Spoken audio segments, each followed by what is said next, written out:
Right, okay, Jen, so we're looking at, today, we're going to look at minimum wages, maximum prices, minimum prices, and producer subsidy. Those four graphs that are basically in your assignments. Okay, so Mr. Finster, please start us off. Minimum wage, what does it say in your book?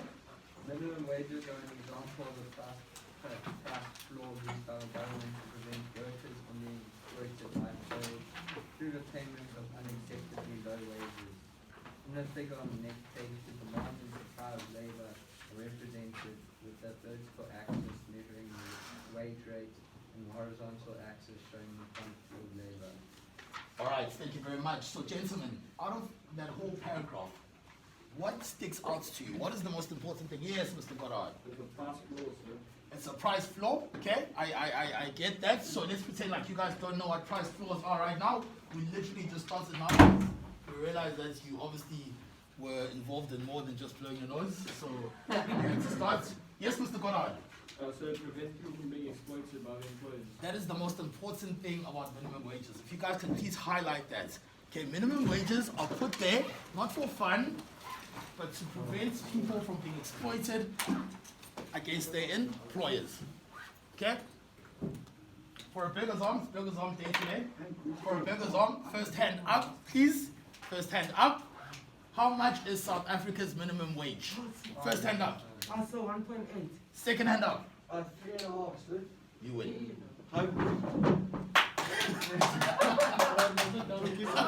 Hey, come get your Burgers Arm. After this, 3,000, listen to me. Listen to me, gents. 3,500 Rand is the minimum wage in South Africa right now. Okay? And I think that was amended last year, if I'm not mistaken. That was below that before. Okay? Basically, that's the amount that we're saying employers should be paying their employees at least. How much do you think security guards earn? 500 a month, sir. Yeah, per month? 2,000. Okay. Security guards earn about 2,500 to about 3,000 Rand a month. Below minimum wage. A month. A month. It's tough, Baba. That's illegal, sir. That is illegal. Okay? We'll smash that 3.5 in one night at Cubana. But Hankerson, Sir, I didn't get my burgers on last time. you come collect it today. Both of you come get your burgers on today. Okay? Focus on burgers on. Okay? Okay? Both of you can come to me at break. Okay? So, minimum wage avoids employers exploiting employees. Let's draw it. What does it look like? Okay? So first of all, it's your normal demand and supply curve. But now, Mr. Singh, if I said this is a demand curve, what are we demanding here? We're demanding wages, right? There's the W, wage rate, okay? Basically, this is the demand for wages or demand for labor, okay? And this S would then be the supply of labor or the supply of wages. Are we happy with that, gents? Yes, sir. A minimum wage, if this price is, let's call it 2,500 Rand, right? What price do you call that in Feka? That 2,500 Rand, what do you call it in economics? That is the, it's not 100%. That is the equilibrium price, okay? So, equilibrium.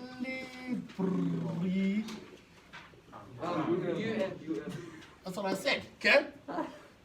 Equilibrium price. Are you happy with that? Okay? So if we now saying that a minimum wage needs to be implemented here, right? So that employers are not exploiting the employees. Okay? Should that minimum wage be above 2.5 or below 2.5? Yes, Mr. Klug.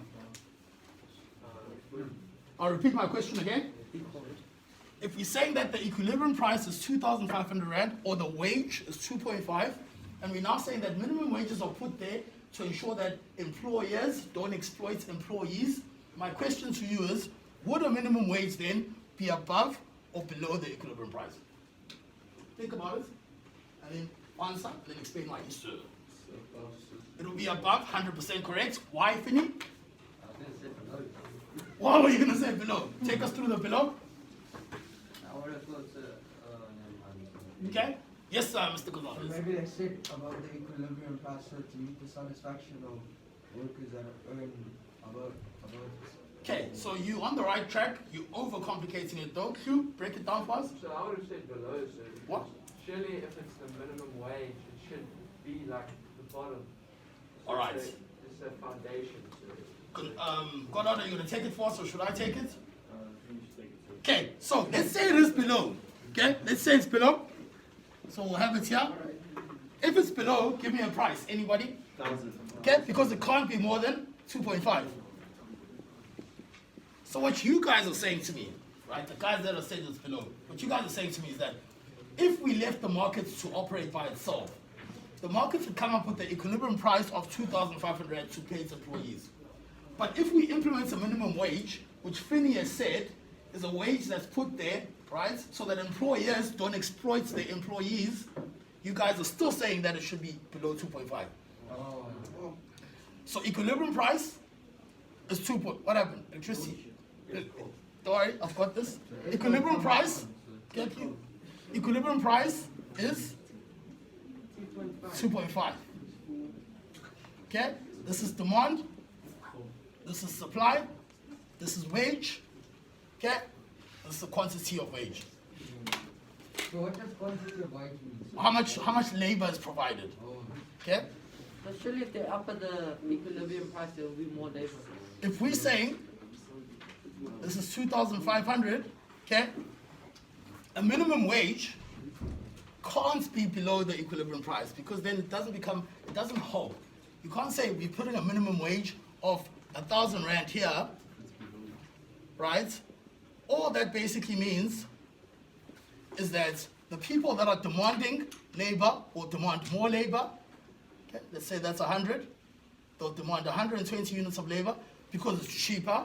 But the people that are supplying labor, like myself, will supply less labor. Why? Because we're not making as much money. Does that make sense? Okay. So a minimum wage always has to be above the equilibrium price, because the equilibrium price is determined by the market anyway. So demand and supply will determine that it should be 2.5. But then the governments will come and say, actually, the minimum wage should be 3,500 rand to make sure that employees are not getting exploited. Yes, sir. So, sir, at 3,500 rand, would there be more people willing to work but less employers willing to pay the 100%. Sorry, I'm looking for this. 100%. Okay? There'll be more people willing to work and less employers willing to employ them. Why? Maharaj? Sir, because it costs too much, sir. Because it costs too much. Okay? And it makes sense. On the graph, you could easily go draw it. You just quickly go to your 3.5, right? And then you go and touch your 2 curves. When you touch the first curve, demand curve is here. So how much are people demanding at 2.5? Just less than 80. But how much labor are we willing to supply at 3,500? Much more, because we're making more money out of it. So, sir, surely you wanna, the supply would be lower if it's cheaper for them, sir. So if it's 1,000 rand, sir, surely they'd be willing to supply more. Remember, It's you. cheaper to employ them. So it's a good question, but what you're missing is that who's supplying the labor? Are the employees, the people that are paying, or is it us, the people that want to work? Yeah, so, but then another question I've got, sir, is surely Let's deal with the first one. So I'm with you. I'll take your second one. Let's deal with the first one. Who is supplying the labor? the employers, sir. We are supplying the labor. It's our labor. It's our hands. It's our brains. We supply the labor, and they buy it from us. Okay? So what we're saying here is that we are the suppliers of labor, me and you. Okay?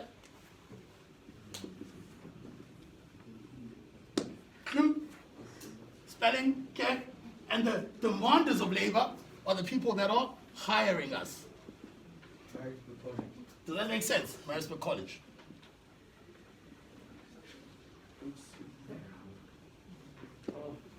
Does that make sense? Sure? I'll take your second question. Sorry, so I had it the other way around, so I thought. Okay, no problem. No problem. Yes, sir? So it's like running the tuck shop. So if someone's seen you running and they give you 2 rand, no one want to go. They say 5 rand, then you want to go. Then everybody want to go, okay? But there might not be enough people giving out the 5 rands. So what happens? We put a minimum wage at a price of 3,500 rand, but now we've got a new demand, and the new demand by Maritzburg College is now lower than what Maritzburg College was initially demanding at equilibrium. But the supply by me and Clue spelled wrong is now higher. Why? Because we're getting much more money out of it. Kids? Yes? No? Yes. Are you sure? Ken? Yes, sir?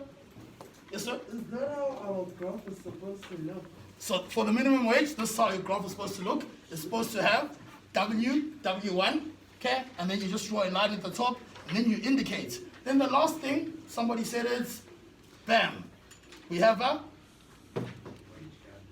a gap, wage gap, and here, is this an oversupply of labor or undersupply of labor? Think about it, think about it. Why is it oversupply? Because here's the supply curve, bam. Let's put figures to this. 50, 100, 25, 1,500, 3,500, 1,000 rand. Okay? So my question was, do you have oversupply or undersupply of labor? Okay? We clearly have an oversupply of labor because here's supply, okay, and here's demand. We are supplying that amount and we are demanding that amount. So there's too many people that want to work now. Why? Because you get more perks, you get more money from working. Yes, Mr. Hanky. So must we add an oversupply in our graph? Come again? Must we put in like an oversupply? Yes, please. Yes, please. Top sets. Yes, please. So how do you say oversupply? Just put a nice arrow there, and then just put oversupply or surplus when you get to matric. Okay?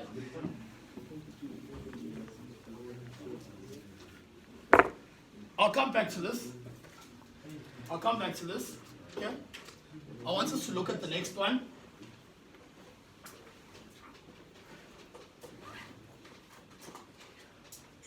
And the next one is price ceilings. Because you're confused, now you're going to be confused more. But I'm going to teach you how I remember what a price ceiling is. Okay? Price ceilings are also called maximum prices.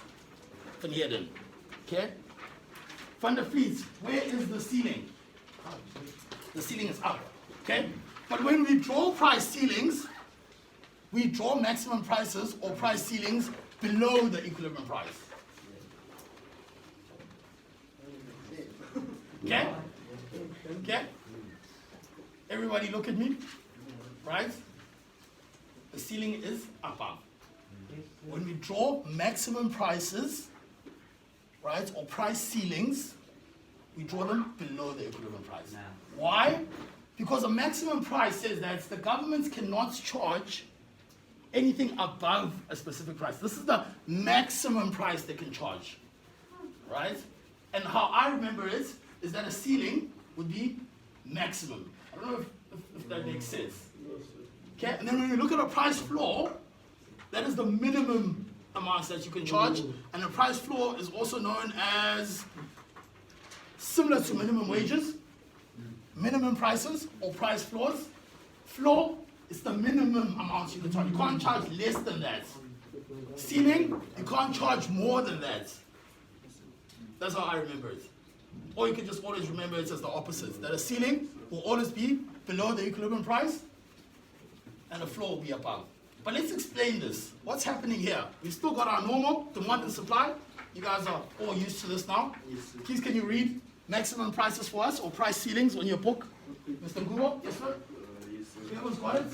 One way in which the government can intervene in the market is through price controls. Okay, so one way, not the only way. We're on page 127. One way which the government can intervene is through price controls. Carry on. Price controls refer to the regulations that prevent prices from rising or falling beyond certain levels. Regulations prevent prices from rising or falling between certain levels. Okay, carry on. Government might, for example, believe that the market for bread is too high, and that this price is causing unnecessary hardships among poor households. To help them, they may decide to set an upper limit to the price of bread. In economics, this is called a price ceiling. With price ceilings, prices are prevented from rising above a certain level. Price ceilings, thank you very much, Mr. Gobo. Price ceilings, prices are prevented from rising above a certain level, ceiling, okay? Why does government want to put these things in place? For things like bread. Everybody needs bread, at least to survive and eat, okay? But what happens if bread is too expensive? Then the government comes in and says, actually, you guys are selling your bread for too much. We are going to put something called a maximum price on bread. And the maximum price has to be below the equilibrium price, otherwise it doesn't make sense. Okay? Yes, sir, Mr. Guys. Yes, Mr. So it's always for the better of the people, so the benefit of the people. So you don't want to pay for expensive stuff and you want to get more wages. 100%. 100%. Yes, Mr. Q. So the price Gents? ceiling is to like make something cheap, and the price floor is to make something more expensive. Price ceiling to make something. So it's like to bring the cost down. So it's not like you're stopping, like from what I said, it's like you're stopping them from charging 15 rand. So Yes, that's 100% right. So the price ceiling is to bring the price down. and then The price floor is to make sure that you get the price up. Yes, Mr. March. So what's the gap between P and P1 for? P and P1, this gap here. Yes, sir. It's not called anything in this instance, okay? There will be a time where we've got a word for that gap, but not in this graph. Okay, but what I want to show you here, gents, is that we've now got a shortage. And why is it a shortage, Mr. Mfeka? It's very simple, because bread, the government said bread should actually be, and this is actually a true story, yeah? Bread should actually be something like 20 rand, but the government subsidizes brown bread only. Okay, that's why it's cheaper than white bread, okay? And brown bread I bought the other day at 12 rand, okay? So government says that actually your bread is too expensive, so please can you take it down to 12 rand. At 12 rand, how much do we demand? We just need to go touch the demand curve. There it is. Boom. We demand 120 units of bread. At equilibrium, if the market was left to itself, we'd be demanding 100 units of bread. But because there's a maximum price that's been put on bread to not exceed a certain price level, the supply actually drops if you go touch the supply curve, and it's actually 80 units. Okay? Why is the supply dropped? Very simple, Mfeka. Okay, if you were a bread manufacturer and you are making money from making bread, okay, if you are making 15 rand, you want to provide at least 100 units. But the minute you are told now you must make 12 rand off one loaf of bread, you are going to provide less units because you're making less money. Are we happy, gents? Yes? Yes? Yes? Yes? All right, so I'm going to recap one more time. Do you want to take a picture? Yes, you may. I'm going to put this on Teams. Okay. Age of that. Is taking today so for this stuff? Yes, it is. That's why I want to give you guys a chance to actually draw it because it's literally copying and pasting in your book. Okay, I want to mark these projects this weekend so you can have them on Monday with all this marking that's here. Okay, then the shortage occurs. The problem, why do we allocate the supply to black markets? What are black markets, gentlemen? And we're not talking about Mr. Tembela, talking about black markets. Yes, Mega. Informal markets. Gents, it's a bit of talking. It's what? Illegal. Illegal informal markets? Yes, you're right. So like illicit cigarettes, so that's part of the black market. I was going to ask you now, use a practical example during COVID-19. We are now buying cigarettes for about 80 rand a pack in the black markets. I need to edit that out. Okay? So you know like how people make their own like hunters Yeah. apples and they sell it. So Yeah. is that a black That's market? also a black market. But the only reason, Spanieren, focus on me, the only reason that's a black market is because they've stopped the sale of alcohol. Right? So if they hadn't stopped the sale of alcohol, then there wouldn't be a black market. It would just be stupid people making alcohol and doing the wrong thing. But because they stopped the supply of alcohol, it's now opened up a new market for people to make fake alcohol and sell it. And people are actually doing that, Jen. It's crazy. I know people that they call it Zambia. It's a fake alcohol, looks exactly like the same as real alcohol, but it's actually made out of the alcohol that you guys use in the science lab. They put water, some of that alcohol, and then they buy one original bottle, they mix it in, right? And then they split it up into second-hand bottles. So you'll be buying a bottle of Johnny Walker Black Label thinking, oh, you've got money, but no, you don't. It's fake. Listen. Cigarettes are banned now, sir. Yeah, but I understand, sir, when they didn't legalize weed, it was on the black market, sir. no, so it wasn't. So carry on though. And so now, so I know, so like if you go like to a taxi rank or something like that, so you could buy. So now, so is that also on the black market, but it's not it's legal now. So you need to distinguish. Black market is created, right, when there are certain restrictions, or when there's scarcity or certain restrictions on that specific product. But if that product is illegal, then it's not a black market, it's an illegal market. Okay? It has to be, and the example was good with cigarettes. Okay, I hope no one smokes in this class, but the example was good. Okay? Okay, find the please, okay? It has to be, right? It has to be an original market that they've now restricted, and therefore other people then pop up lower markets. But if it's legal, then it's not a black market, it's just illegal. Okay, and black markets are illegal technically, but you know what I mean. So drugs is not a black market, that's an illegal market. Okay, but if they're to stop the supply of bread and restrict the supply of bread, and then people might just be making their own bread and selling it on the side, that would be a black market. Okay. And then price floors, gents. Price floors, yes sir? So I had a question about the graph too. No problem. So for Q1 and Q2, so Yeah, the maximum price at Q1, why does the line go past to the all the way to the top of S&P? So Nah, this all the way up to here. No, this is just, that was just us drawing, or whoever drew these graphs, because it wasn't me, that was just extra graphs. You can stop right there. You must stop where it touches. So you wanna touch there, boom, and touch there, bam. Okay. If it was this side, then you'd start here, it would touch here first. So wherever it touches first. If this line wasn't there, then you'd go up to that line. Alright, gents, price floor. Please read Isaac's fast. Price floor. Actually, I've got you. Government sets minimum prices. Okay? This enables producers. Listen to me very carefully. Price floor. This is the floor. The price can't go below that. Remember that. Okay? So price floor is the same as minimum wages. The price can't go below that. Yes? Okay? So what is this for?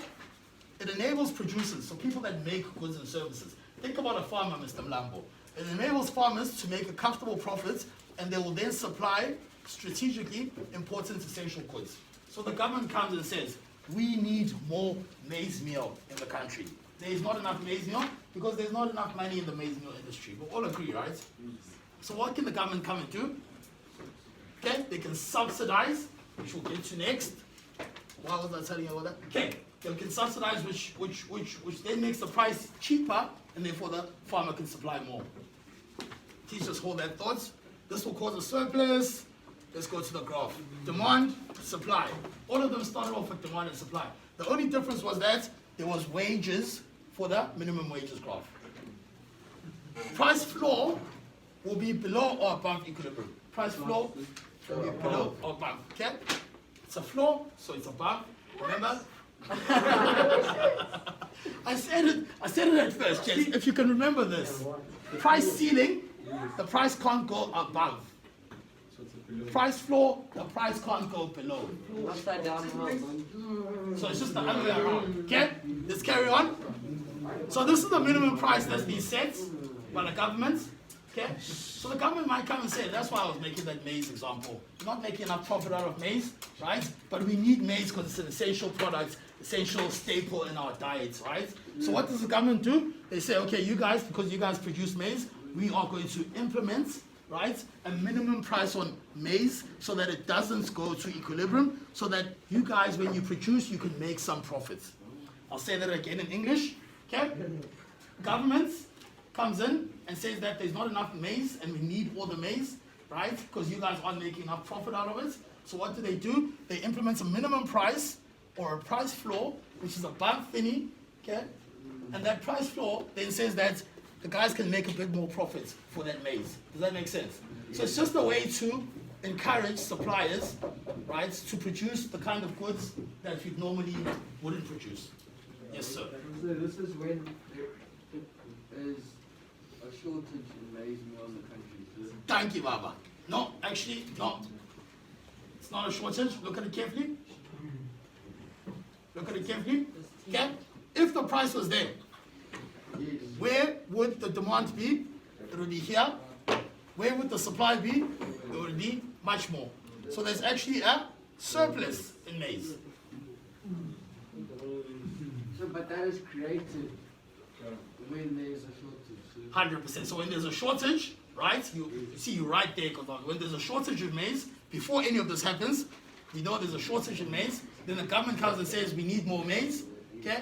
But people don't want to produce it because they're not making enough money out of it. So the government goes and puts a higher price for maize so that the people that are making the maize can make more money. But then what's that going to do? Everybody's going to want to supply maize, right? Because now it's at a higher price, but we are only demanding Q1.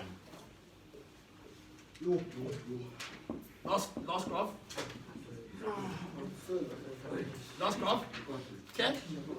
Governments provide subsidies to producers to encourage them to increase their production. Similar example that I gave you before. Okay?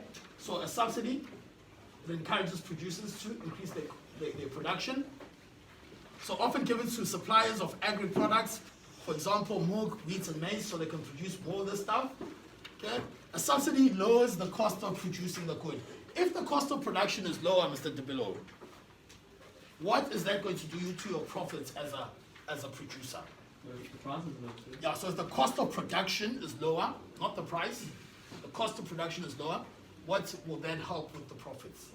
So shouldn't it allow them to get more resources, which will increase the selling price? You're right. It will increase what you're going to say, Maharaj?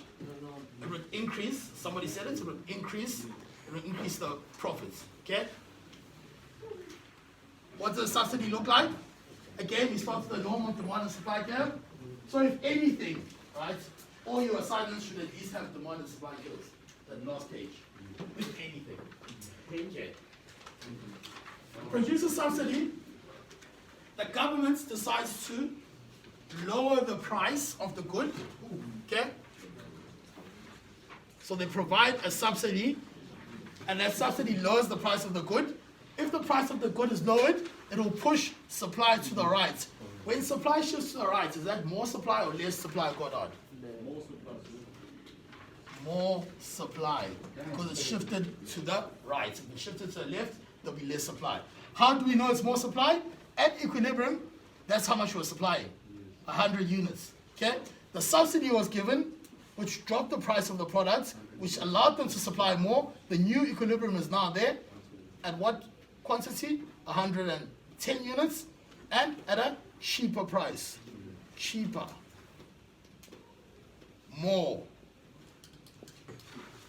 I know I've just run through 4 graphs. It usually takes some tricks a week and a half to go through all 4 graphs. But I thought we were in the top sets. Was I wrong? I don't know. I don't know. Okay? But I'll run through them again. Yes, sir. Is this the price? Is that what it costs them to produce the products, or what they're willing to sell it for? Good question. Okay? It's the cost of production.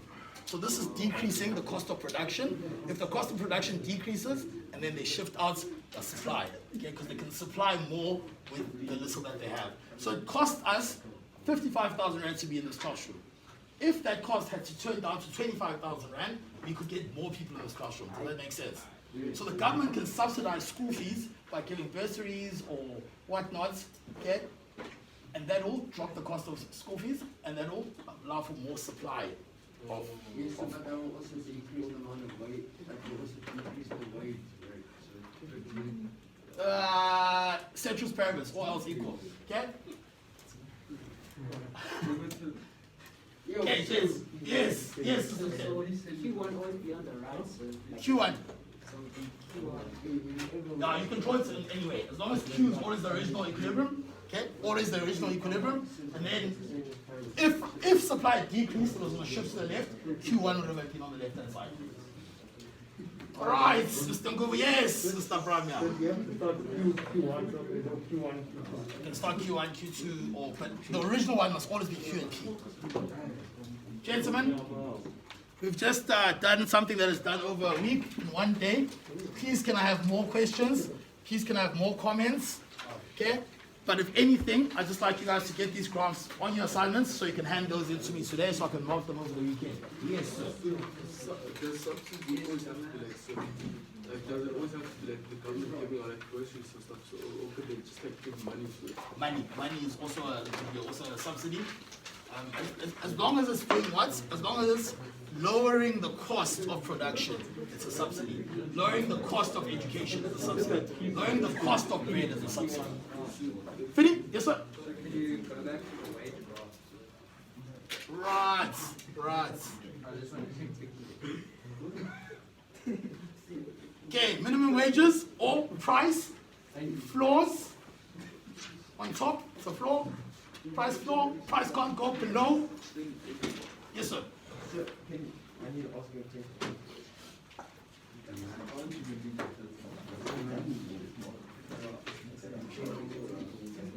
It's 10:15.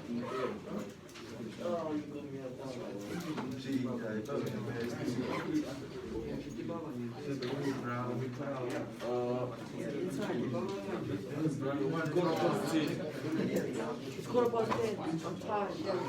I think there's a sleep part.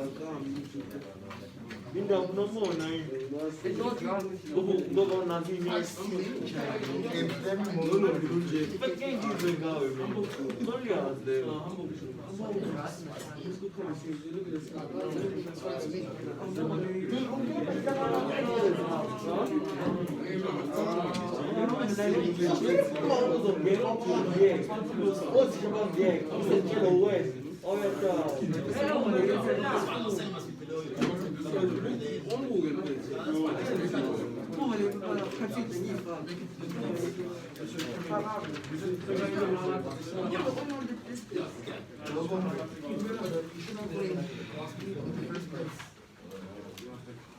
Yeah, you use a highlighter, yes, sir. Let's say we don't finish it tomorrow, so go to the end of the place.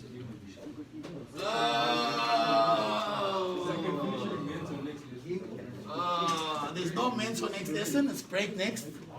School finishes early. Okay? Who will not be finished today? Be honest. Okay, I'll take it on my Monday. I'll give it to you guys the next week. Okay. No, that's fair. I can only take so, I can only compromise so much. It's a democratic country, but it must be a give and take. Okay? I was willing to mark this weekend. You can have a free weekend. Yeah, boss, sir.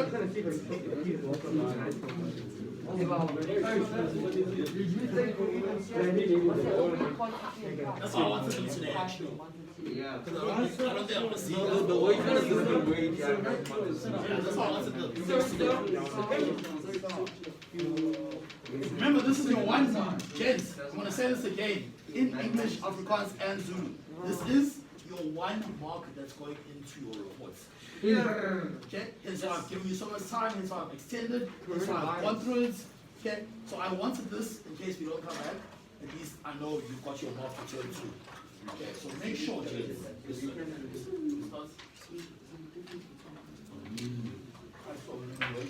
What is the difference between price floor and minimum wage, gents? The only difference.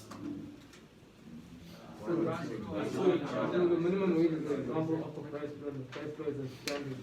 The minimum wage is an example of the price floor, so it's the exact same thing. The only difference physically is that with minimum wage, you have a W. I'll go back, Fitela. With minimum wage, you have a W wage level, which is 3,500 Rand. Okay, and with the price floor, you have price. But in terms of the graph, we're looking exactly the same. As a surplus for the minimum.